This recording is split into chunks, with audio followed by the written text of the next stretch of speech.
welcome to Slammin Trash Talk.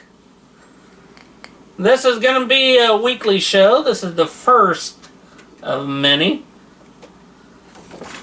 And I want to introduce you to my first guest and the guy who's going to be a co-host on this show. He is independent wrestler Simon Sims! In the flesh. Woo! You forgot the good host there. The self-made man, Simon Sims. Okay, the self-made man, Simon Sims. Or the sexual Simon. The sexual semen Simon? Yeah, the super. Super semen Simon. Yeah. Try saying that 3 times fast. But you can't. Yeah, I bet you can. Welcome to the show, buddy. Thanks for having me. Also, not to mention, we've known each other a long time, so... Back since elementary. Back since elementary school. He didn't know I was a big-time wrestling fan at the time. So. But not gonna waste any time, gonna jump into it. So, who is Simon Sims? My real name is Delbert Sims. 39 years old. My birthday's here in May. I'll be 40, and I've been wrestling for about 12 years. Actually, the last 5 years I took off. Before that, I was wrestling for 12 years. Independently, around Indiana, Pennsylvania, West Virginia, Michigan, Ohio. I was trained in a couple different organizations, IWA and SCW. And we get to that later in the show. Yeah. I'm the father of 4 beautiful daughters. How you doing? Well, that brings up a good few questions right there. All right, let's get them. Okay. Right. Because it's 1980, 1990, like you said, you're going to be 40. Yep. So it's 1980 going into 1990s. What interests you in wrestling, and how did you get into the business? So, well, Did you go to school for it? What did you do? I went to school at Hard Knocks. I trained, in a weird way. As a youngster, I'm a second-generation wrestler. My uncle was trained by the Sheik, the original Sheik, Sabu's uncle, Woo! in Michigan, in Flying Fred Curry. If you don't know who that is, Google it. And I was in the womb. I was still in my mom's belly when my mom was going to wrestling shows with my uncle. So I forgot more wrestling than most of these jabroni jerk-offs can think about. I know more wrestling and I forgot more wrestling than they ever think about. Okay, now how about your first wrestling match that you was either involved in or part of? Well, competitor? I trained for about 7 to 8 months with SCW. And when I trained with them, it was rather interesting because I would do all the grunt work, paying my dues. When you pay your dues, that's when you set up the ring, popcorn, shush stand, chairs, locker room set up, sound set up, ring set up, just grunt work, man. Start from the very bottom. And my first ever live match wasn't even at a live show. It was at a birthday party in Tarleton, Ohio. It was a triple threat match with Chris Payne, aka Gary Gandy, and beautiful Bobby Watson. Name dropping right there. Alrighty, that's pretty cool. Yeah. Well, so being in the wrestling business, you made tons of friends and tons of enemies, probably. Oh, more. So, who all, like, anybody you kept in contact with throughout the years? Name drop, Super Oprah. Still Super Oprah! Jabari! Halo, aka Dustin Brown. Spade, aka Dustin Jones. Not Dustin Jones, I mean, David Jones, my bad. Paul Harley, aka Charles Romanette. Should I say their regular names or their stage names? Either one, doesn't matter. Everybody can look them up by their stage names. There's so many more. I'm probably forgetting a few. Mark Maddox, Mustang Mark. Still friends with him today. There's so many. My last promotion, if you notice, I haven't said. You haven't said anybody from there. No. We'll get to that here in a few. You get into the wrestling business and you're starting out. So, my question to you, right here, okay? You're trying to become somebody. Do they say, hey, you're gonna come out to the ring wearing this and you're gonna do this? Or do you get to choose your own gimmick? And the costumes that go with it? Who decides that? No. If you're independent, you're doing it yourself. No one taught me an independent. Over here, cameraman. Thank you. It's on both. Oh. Well, there you go. Our cameraman speaks. Well, when I first started out, I didn't never thought about that. Only thing I wanted to do is learn the basics, get down to the brass tacks, take my bumps, and learn as much as I can in a short period of time. So I didn't know I was on borrowed time. I was in my late 20s, my early 30s, and I needed an end now. My time wasn't on my side. So I came up with Bam Bam. Bam Bam, the modern day caveman. Bam Bam, the modern day caveman. If I'd known now what I know then, I would have rocked that character a little bit more. But at the time, I was just happy for mediocre, and I was over. I don't know how I was over, but I do owe 2 pinfall victories in my rookie year over World Heavyweight Champion JT Hill. Thank you very much. Okay, so I didn't actually, hang on, let's cut you off. Okay. I actually eliminated him from a battle royal, so I picked his big old ass up and I threw him over the top. So you start in the business, and time goes on, and you come to PWA, Lancaster, Ohio. What was that like starting there? What was I like starting there? Yeah. At first, I was happy-go-lucky. I was living a dream, man. I always wanted to wrestle in my hometown. I got the chance to referee in my hometown. I did a show there before they became the PWA. I did a show for IWA, Bull Mill at the time. He was a good friend of mine too. Name dropped, God rest his soul. Rest in peace! I did a show that I refereed a spot, and during the opening 2 matches, and I went to the back. I figured out I was in the back that I overheard, and they needed another body. I walked over to whoever's in charge. I'm like, look, I got my gear with me. Not knowing, I usually get dressed. Not knowing, I just put myself in the main event, and not in the fairgrounds of my hometown. Dream come true. And I'm green, I'm very green. And I see the guy today. I wrestled that day. I still see him around town. God, I was way better than him. I should have. We put on a good show, and it was a living drizzling shits, but I had fun. And now, being a referee during a match, you also take bumps, and Yep. you get knocked out a couple times. Yep. You got knocked out in one match, and a woman took your spot. Yep. I've been knocked out before in a referee match, and I had a fucking news editor take my spot. A news editor? A news editor. My last appearance with the PWA, and a news editor took the 1, 2, 3, and Huh. yeah. The rest is history. It's on YouTube, and look it up. Yeah, my first ever wrestling spot, I was a referee. Never got told notice. Just go ahead and go out there and go and do it. Just like that? Just like that. Go there. I was already go trained. there. I was already training. These guys already knew, and they both went to the bat for me, the promoter, and to tell me, hey, choose Bam. They called me Bam.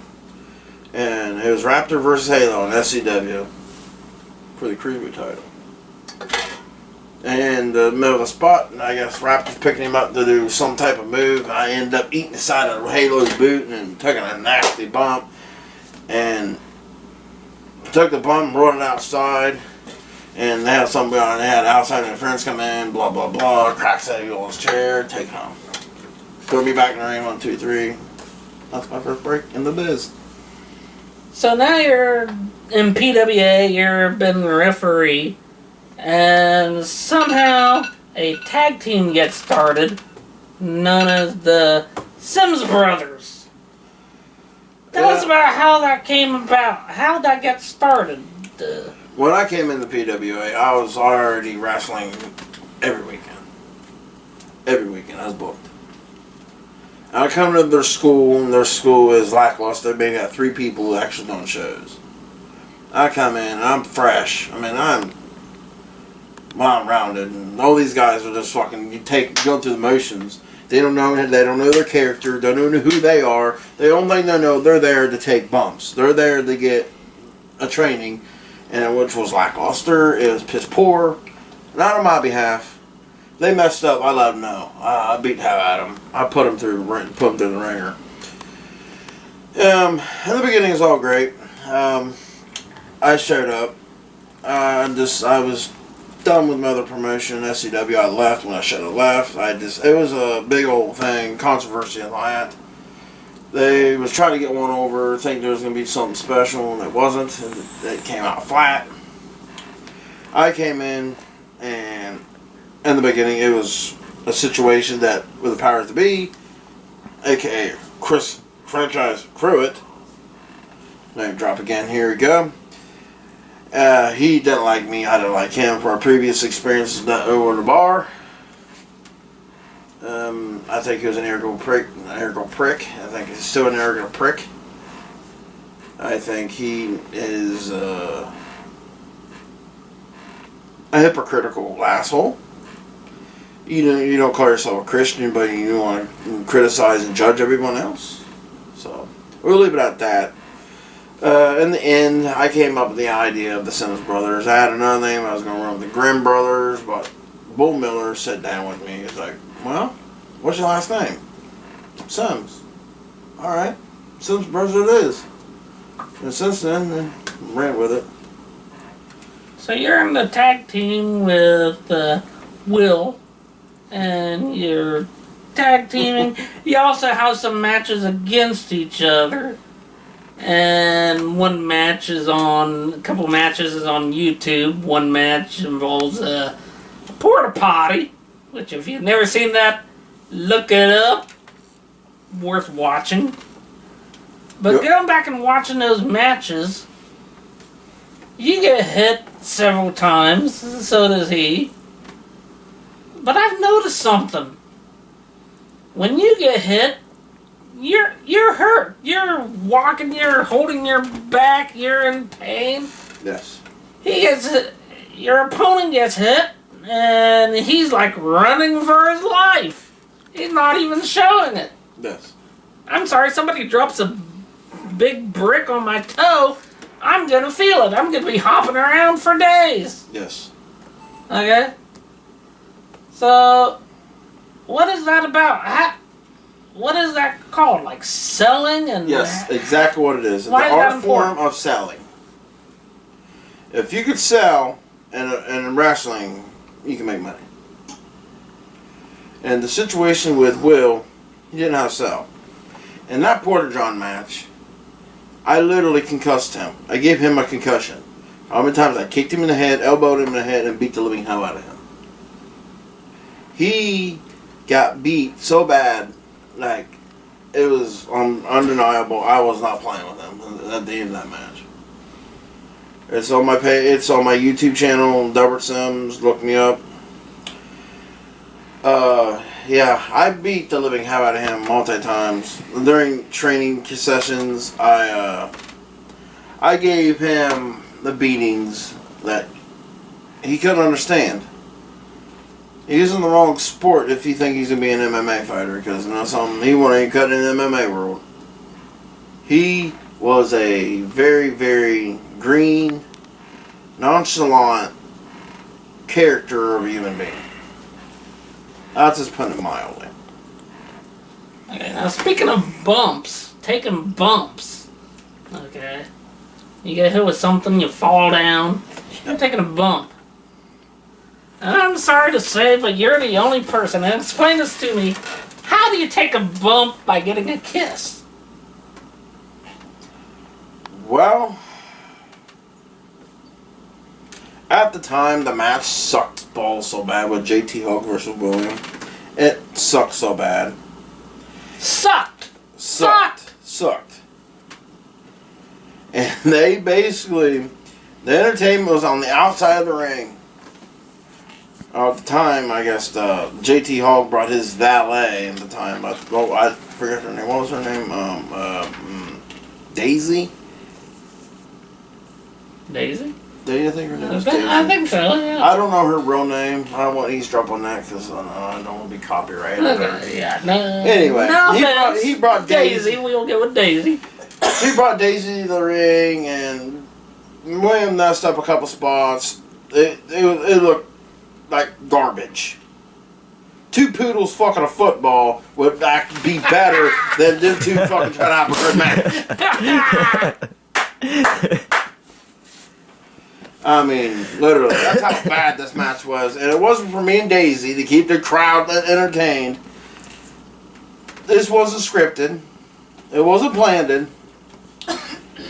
She chased me around the ring, then I stopped, and all of a sudden she kissed me, and I had nothing. After that, I just took a bump. You fall down on a kiss. You take a bump on a kiss. The only man I know to take a bump on a kiss. On concrete floor at that. On a concrete floor. Yeah, true story. Now you guys put yourselves. You guys do all the work. You get in there. The fans cheer you. My first ever live match. Not cut you off. That birthday party. Okay. Is a triple threat hardcore match. So my first ever live match was a triple threat. So not only I have to work two opponents, and I have to work this crowd, and I have to play with these chairs, kendo sticks, taking a skull. Have you ever seen the Miz's move, the skull crushing finale? I took out through a chair. I took a suplex through two folding chairs. Oh, don't get me wrong. I made sure they had the receipts too. I put black and blue marks on two different opponents that night. I really was swinging some material hardware. You guys take a whole bunch of bumps and you go back to the locker room after the show. You probably slap each other, high five. You guys get along backstage sometimes. But all that aside, sometimes the fans can be disrespectful to you guys. How does that make you feel, and is there any incidents you can think about? There's one. I've never had that experience before because I intimidate them. I'm a bad guy. I'm not gonna sugarcoat it. I'm gonna come off like a fucking prick. I'm gonna make them want to hate me and not want to be around me. And other times I can be a tweaker, a tweener, whatever how you call it in the wrestling business. I can be a good guy, or a bad guy. It depends how you want to approach me. Anyway, there's an incident. Was at a mud bog up here in I think Carroll or Canal, Carroll. Yeah. And it was Of course, I remember that. It was the kids didn't like these guys. Didn't like them at all. Didn't care for these guys. Just like I don't know. The kids kind of knew who were real, and he was just putting on a show. And these guys were putting on a show, and we were being real. And there was nothing fake about our characters. Our characters were straight point to the point and straight. And these other guys were just like, let's showboat and try to pretend that's something that we're not. And these kids took it to the extra man, just threw ice on them, ice cream on them, just treated them like shit. Disrespectful and everything else. But at the same time, they instigated it by not being in the situation they're at. I wasn't towards the ring. I was sitting back. I was watching the show, but I was away from the crowd. I got you. But they were all up in their grill trying to think there's some superstars that they weren't at the time. And they get what they deserved. I knew who it was too. But, yeah. Rainmaker, how you doing? More name dropping. More name dropping. Marcus George Taylor, a.k.a. Alex Mantooth. More name dropping. Now, I know you've been out of the business for a while, out of wrestling for a while. We've been hanging out. Yep. And everything. So, what have you been doing outside of wrestling? What do you do when there's no wrestling in your life? Have kids. Have a family. I got 4 daughters. I got daughters. My oldest daughter just gonna be graduating high school here in a couple months. She's got a scholarship to Columbus State University. I have a 16-year-old daughter is focused on trying to get a scholarship in softball. She's 16. She's got 2 more years to go, but she's dead set and got her priorities together. Then I started over and I have a 3-year-old, which at the time I was dating her mom, my 3-year-old daughter. She was coming to the shows and recording matches for me. And at the same time, we didn't know she was pregnant, and my 3-year-old was in the womb when I was performing, still not an active wrestler. So every time I see my 3-year-old, I'm prepared to get my ass beat. She's putting headlocks on at 3 and basically putting arm bars and just trying, like, fearless. She acts like me at 3. I got you. Then I have a previous relationship and I have a 14-month-old. And that's a whole different situation that we leave that out of it because we get in depth and detail that we might take this whole entire time on that. No problem. That's keeping my 3-year-old's keeping me from not going to jail for beating up my youngest daughter's boyfriend. My youngest daughter's baby mama's boyfriend. Which, proud of myself, I have more discipline than I ever thought I had in my life. We're not doing anything stupid like that. So. A lot. You gotta be disciplined. You gotta be disciplined being a wrestler. If you don't have the discipline to step in the ring and learn your craft, you're in the wrong business. Well, what do you say, you're disciplined? When I first broke in, it wasn't. Oh, the hell, yeah, that was crazy. I got told I was a rabble. Well, I became the renegade on my second run at SCW. I ran with them twice. And I was a renegade. Well, I dyed my hair blonde, and I thought I was the shit. And I was confused because I didn't know what I was or where I was going. Only thing I know, I was doing something I loved, and those powers to be people and other powers who had power were abusing it and making it difficult. There's a lot of politics in professional wrestling. This is that. If you're not in it, the kiss ass and politic, I don't want to tell you. I got a couple more questions for you, but they're kind of like a little bit personal and might hit home, so I got something for you that might help. Okay. Might ease the pain a little bit. Alright. You might need this after I ask one of the questions. Oh, we're breaking up the Stone Cold Undertaker shit, see? Yeah. Stone Cold Undertaker. Oh, don't forget, Randy Orton. Yeah. So you might need this to help this go down a little bit.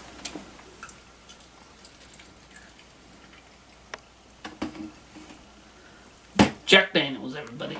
If you please. If you please.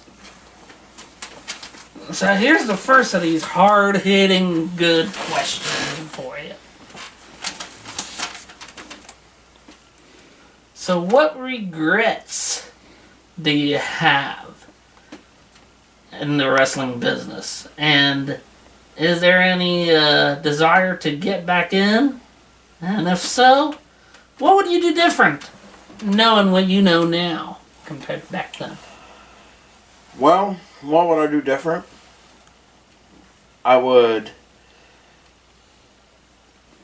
focus myself on establishing myself in one organization, becoming a champion. I worked my ass off to the point in the professional wrestling business that I put time, effort, blood, sweat, and tears, and I never accomplished being heavyweight champion. I had title shots after title shots after title shots. They pushed me to the moon and back, and I don't know. They didn't put title on me because they don't think I was worthy, trustworthy, or I was green. Green means you're a rookie. Yes, I have a lot of regrets in the wrestling business. I had regrets. I should have stayed in the organization that brought me into this business where I paid all my dues. But I also wanted to follow my dream at the same time. Once you're in this business, once you step between them, if you're in a 14 by 14, a 16 by 16, 18 by 18, or 20 by 20 ring, whatever wrestling ring you step in, you have to have the desire, the passion, the ambition, the flame, the fury, the stuff that burns inside. Lately, yes and no. I do and I don't. I don't because my body won't let me, and I do because my mind's saying yes, my body's saying no. I just listen to my body. For 13 years, I put my body through hell. Bumps, beating. I missed road trips. I missed them long road trips. West Virginia, Tennessee. I told you some of those. Yeah. This hanging out with the boys, meeting new people, making kids cry. Actually, what I say, kissing, handshaking babies. Okay. Now on that note, this leads into the next question. Okay.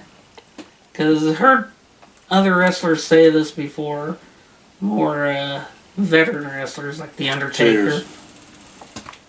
Name drop right there, Undertaker. Happy retirement. Cheers.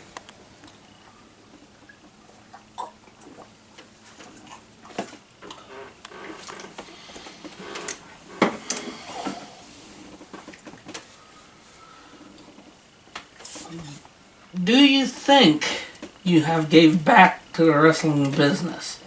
And why or why not? Well,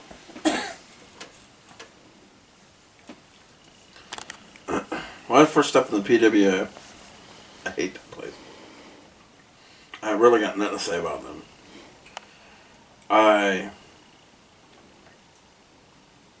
They are disrespectful, unprofessional, and lackluster in training. When I stepped in there, I was coming off the road already. I was already an active wrestler for many years. I was wrestling every weekend, and I put time, hard work into it. And I came in there and I trained. And I put myself forward and I trained. I set myself higher I set my bar real high. And I busted my ass and I made everyone around me better.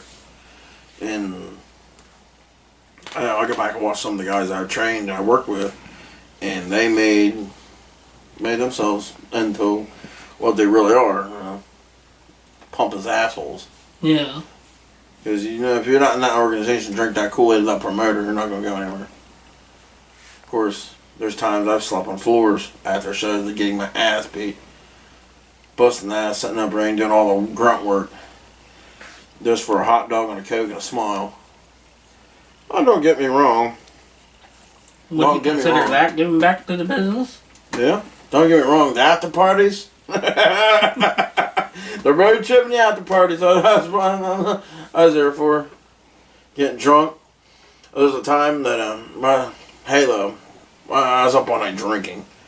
After the show, I was up all night drinking. I drunk like a fifth. I forgot I was drinking. And some type of liquor Halo brought up from fucking Kentucky when he lived down there. Kentucky, good stuff. Yeah. Everclear? No. Damn. There's a bourbon. And next time I know, I was so drunk. And I don't remember half the shit I did. And they said I was trying to go around and have people chop me because I didn't feel nothing. I was trying to lock up with everybody I could. Collar, elbow, tie up. You know what a lockup is. Alright now, hang on, just for the people at home. Cameraman. Over here, cameraman. Yeah, over here, cameraman. Collar, elbow, lockup. This goes here. That goes here. That goes here. And this foot goes forward. Which one? That one? That one. Okay. So you're off balance. I can move you around. Gotcha. And this collar, elbow, and lockup. Here you go. Is that better yet, cameraman? Collar, elbow, lockup. Big and tall. Big and tall. There you go. Yeah, like that. With your foot. That foot comes this way.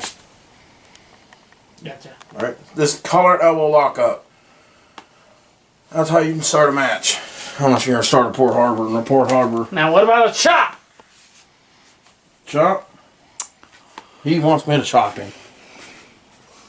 You think we'll get ratings for this? Get ratings for it. I think we'll get some Yeah. views. Ready? Yeah. That's a worker chop. That was a chop, wasn't it? That was a chop. Not a Jabari chop, but that was a chop. A Jabari chop. I have pictures on my account, my Facebook account, that you will have to see. When I chop, it depends. You had a coat on too. Yeah. But let's take a look here, just out of curiosity. That was a shoot chop. When you gotta cuff it, if you want a good chop, you got Yeah. just like that. There's my chest where you chopped me. Does it look red? Yeah, you can see red right there on your chest. That was being light. When I worked in the ring, my punches would be solid, but I'd be barely hitting them. But when they came down to it, they didn't want dropped.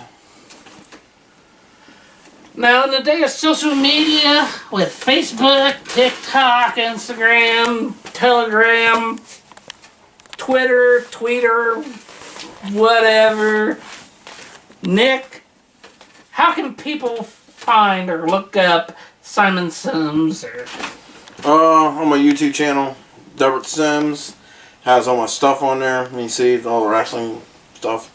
On YouTube, I'm under Del Sims. My Twitter's shut down right now, so I don't have my Twitter handle. I got you. But I got Snapchat, Instagram. I'm not sure how I'm under there on them, but You're good. hey, that's I can figure out real quick. Oh. That day of social media, everybody has a phone on them. My phone's gone off a couple on times. Instagram, it's at StubbornSim1781 Instagram. There's a lot of me, that's about it.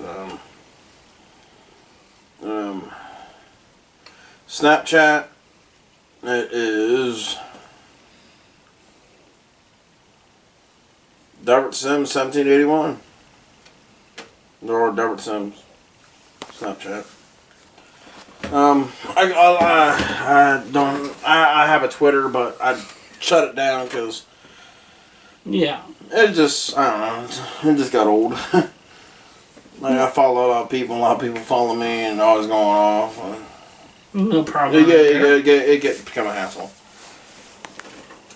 Maybe a couple of days from now, I'll back up, It is what it is. Depending on how much heat we get from this video. Bring the heat. Bring the heat. I want white hot heat, man. And if the hotter the better. I just can't you can't sit back and just be lackluster. You can't if you can't bring the heat, get the fuck out the kitchen. Just saying. I'd have to say for this first show, I give it a big green check for check this guy out, Simon Sims. Now, what would you say to anybody right now, your final words right now, to anybody who wants to become a wrestler, or watching this video and saying, we need to hang out? Look Okay, me up, cool. message me, call me, get my number on Facebook. Hit me up on Facebook. You want to be a wrestler? You serious about the business? Go to a professional wrestling school. Do not, repeat, do not go to the PWA in Lancaster, Ohio at 737 Slocum Avenue. They'll take your money and they treat you like a fucking slave and they treat you like a crash dummy. You won't be trained properly. You'll get trained like you're a piece of meat to them. You're a meal ticket. So, I prefer to go to the Rhodes Academy, go to the Dudley Boys Academy. James Avery's got I think he's still running the school. Hey, James. I'm seeing on Facebook and a couple other places another wrestling school to check out down around Cincinnati, Ohio, Hamilton, Ohio. Cody Hawk OVW? has a school. He's running Cincinnati too? He I know ABW's still running down there too with Rick Rogers and Danny Davis. and if it's your fantasy to be a wrestler, look up Cody Hawk School or FGW Wrestling Fantasy Camp. May 8th, I believe it is. Nice. Yeah, if you want to see if I get in the business and this, you got to have a heart, man. You have to have the passion. If you don't have the passion or the heart for it, it ain't the business for you. And you can't take an ass whipping, you can't handle pain, this ain't the business for you. You won't. You have the passion, all the things I just said you have, you need it. Go to the school that you're going to get the proper training and the proper guidance from the professionals. But you go to, I know people wasting their time, man. You go to the school over here at 737 Slocum Avenue. The building looks like a fucking barn. Looks like someone wiped their ass with their sign out front.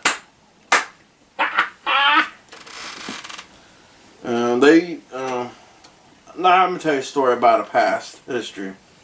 Oh, bonus story! Bonus story! We had, I got a tag team partner. Everybody called him Wicked Will. Found out later on he's a sexual predator. He was 7, he was a teenager and molested his uncle's kids.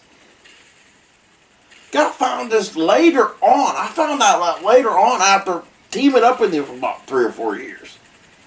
Found that out. And his baby mama told me, showed me the documentary, the proof of him had the register. I sent that to the powers to be at the PWA. They didn't do a damn thing. They just thought it was a fucking joke. Well, since I left, their crowd left. I got you. Best talent leaves, so does the fans. And you call yourself fans. You can't put your family members in the audience and expect the crowd to be there still. Don't work that way. You have to bring outsiders in that actually are willing to sit there and cheer and deal with the bullshit. The lackluster shit you throw out there you call wrestling. But you keep running the same show over and over. You're not going to learn anything by doing the same shows over and over in the same location without getting hit in the open road and traveling. You have to travel in this business to learn the ropes. Anyway, back to the subject. Wicked Will, registered sex offender. Right? Found out he made the news. Made the news. Made the news. Oh, boy. All publicity is not good publicity. Okay. Wicked Will makes the news. He makes the news in Circleville, Ohio, for kidnapping and gross exposition on a 10 or 12-year-old. And this guy used to be a wrestler? Yeah. How they spotted him? On his phone. He had PWA logo on the big front of his hood. PWA on the front of his hood of his truck. Ah! Giving his stuff away. And like his mom tried to cover it up and spray painted over it. Trying to cover it. He's serving 15 years now. Remind you, he's only 20 22, 23 at the time. Pissed away any type of fucking training. Pissed away. Oh, sorry, he didn't pay for it anyway. His baby mama paid for it. Yeah. Hannah Brown paid for this boy's training. I call him a boy because a grown man would take responsibility for his own shit. Yeah. Can't count how many times I beat the living piss out of him. Yeah, and it just, yeah. That's when I was on my exit out of there. I exit out of that organization where they decided, they called me one day, it's a showtime, and I'm doing a job. And I used to be a professional, remove people professionally for 4 to 5 years. And I was moving this big job. We had to pack all their stuff up and move. And they were calling me. Non-stop calling me. Angie Pruitt, Mandy Gandy, or Payne, or whatever the fuck crawling. Hang on. Let's use his real name, shall we? Let's do this. Let's just open this up a little bit. Oh, there we go. Gary Gandy? Gary Gandy! A.K.A. Chris Payne, A.K.A. Christopher Allen Geekley. I got him to break in this business. When you first met me was SCW, I was still paying dues. Paying dues. You come up to me thinking I'm some type of janitor. But guess what? Guess whose ass got the show that night? Your ass did. You got your first break on my behalf. Didn't you fucking want to act like you're better than everybody now? What, it took you almost 30 years old to actually do something in your life? Yeah. Then you want to go drink the Chris Pruitt franchise ripoff of Shane Douglas? Drink his Kool-Aid? Be his whipping boy for his students? Train them? Piss poorly? Tell you something, the one who's put all the work in to help them boys train down there was me.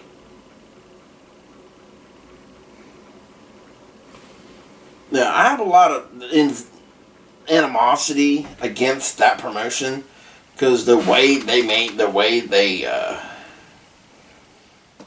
ran business. They're very unethical. And they're very, very two-faced, snobby, and they think they're better. I haven't talked to Chris Pruitt in 5, 6 years. It's been like that. That's all I got. Okay. I put the open challenge out there, but he like, oh my god, I got a heart attack. Now, would you ever go to a wrestling show that they put on? If they let me in the door. I ain't gonna pay for that fucking garbage. I got you. I'll take a fucking. I'd rather go outside and take a shit in the yard and record that and watch that shit. You want to see me entertain somebody? Want me to go outside, rub my ass across the carpet, rub my ass across the grass outside, and instead of going to the PWI and watch a bunch of growing greasy old weight men throw each other around. Or watch this show on YouTube and Facebook. Here's one even better. And check out Simon Sims, Delbert Sims. Here's one even better yet. It's kind of funny. Gary Gandy leaves the PWA. Where'd he go? I don't know. Independent. We're back where he belonged. Who are you? What are you doing on my interview? Who is this person? Somebody walked by. Are we charging you a mission for this shit? We should. I think so. Walked through Anyway. through my set. And she's got sponsorship on her back. She got my dad's shop. Yeah. Okay. Is he sponsoring the show? I don't know. Probably. Anyway, back to the subject. Gary Gandy brought me in there. A.K.A. Chris Payne. Brought me in there. I was already wrestling for a couple of different indie promotions at the time. I was keeping myself kind of busy. But I always wanted to follow a dream. I did. And, it's funny that, I show up there after they call me, harass me all the way. I show up maybe an hour before bell time. I ask somebody, what's my gig? What am I doing? You guys were blowing my shit up. I'm here, alright? No one knows. So Will goes to talk to Payne. Payne talks to JT. I'm from me to you. We're hearing their conversation, but I don't have enough balls to tell me in my face I wasn't needed. But they're right there blow me up.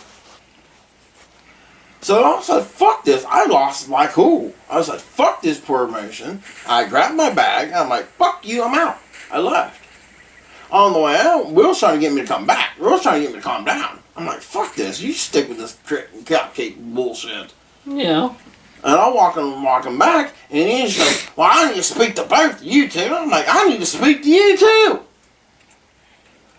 You guys blow me up all fucking day. Ask me when I'm gonna get here and scrub your fucking piece of shit toilets. Your fat ass won't fucking do it yourself. The only thing you guys do is sit around, feed your face, and feed your egos.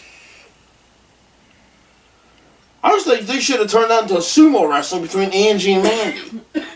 That would eventually end that little bullshit friendship that the Chris's had.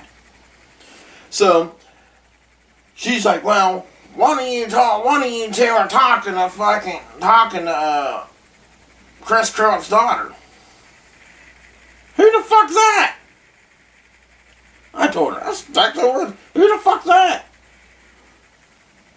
I'm like, I don't got the time. I'm like, I was going to pay you for my gym fees, get caught up, and be a month ahead. But I know something? Fuck you! I walked away. And I walked. Not only I heard that during intermission, Crew wasn't there. Crew didn't have enough balls to be there. He slid out. He never showed up. Huh. His promotion but won't show up. So what happened, I went outside, and I'm fucking just going off. I'm pissed. And guess what? When I started coming off, all these fans started coming out. Coming up to me. All these fans. I'm just like, you guys stay for this garbage? Go right ahead. You won't see me here again. They went from putting people, maybe 8 to 10 people, in the bleachers when I first started down there. And it was just friends and family and packing the place, standing room only. You've been to a couple of those. Yeah. Now, they even put people in the balloon? I don't think so. I've never heard anything from them anymore. Yeah, half the people now in that organization should wear masks to cover their stupidity up. Yeah. Also because of COVID. Yeah, we got like a minute left, so let's pour in our shot. That was a shot We're going to take a shot to end the show. What are we drinking to? How about the biggie? Starting the new show. Yeah. Try to get some. In the future, we're going to try to get some other wrestlers on here. If it's even by telephone, we're going to try. We're going to work on that. Jabari! Listen up. You're next. We have your number. We will be calling. Thank Cheers. you. Simon Sims, everybody! Self-made. Because Simon says so.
Open.